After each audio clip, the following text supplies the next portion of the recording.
The automatic shortening of my stature as I turned the knob, suspecting it's just closed from outside and not locked from inside. The washroom door, why not just leave it open? Why not just leave it open in a house rented with this information, the sharing information about the washroom, it instead of two people? And now dealing with the politics of knocking, with many times no one answering, having heard the door being opened and shut a million times. The washroom door, yes, to be sure, the washroom door, opening and closing, so soon, so fast, in a hugely shared house, is a good thing. Yes, sharing, wow. Yes, it's a good thing. Life, just being alive, is good. In the big sharing house, and like a reflex action, the girl next to my wall emerges with the all familiar bag. With the all familiar bag, the Hindi word for it being jhola should become as adopted as jail, as jungle. But my stature has been shortened with the holding and the semi-turning of the knob, and not knocking, suspecting foul play, suspecting deception, faking occupation, faking need, playing domination mildly.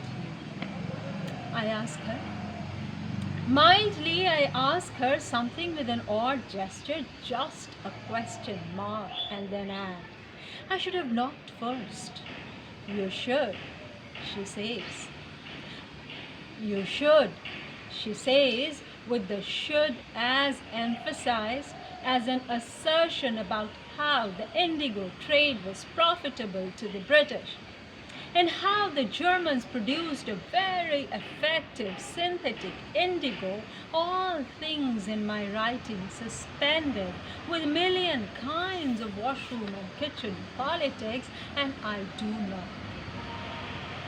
And I do knock, and there is no one in there. Somebody just closed it extra tight, with an extra finality, like all should leave the house, be theirs, or to simply make it look like someone was in there.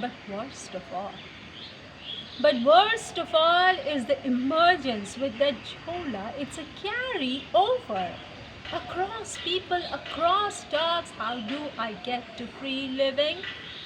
How do I get to free living? Not free from rent, not free from rent or mortgage, but just free from infiltration. Like all things hijacked, all talking against you. When did this entity arrive? Or talking about people's living spaces without the invasion on them?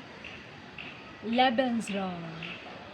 Lebensraum in German style, talking about people's very humble living spaces and their performances at work.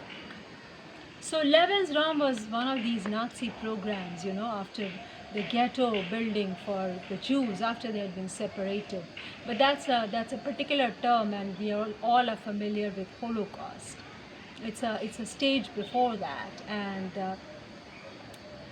this is actually just a example, but it's actually a poem about a shared house, a rented place basically for students and working class people together, so any students accommodations as well is crumpled, it's just so that is what it talks about. So it's a it's a painful and yet fun poem. I hope you enjoyed listening. It's from my book of poems called Prison Talkies. Thank you so much.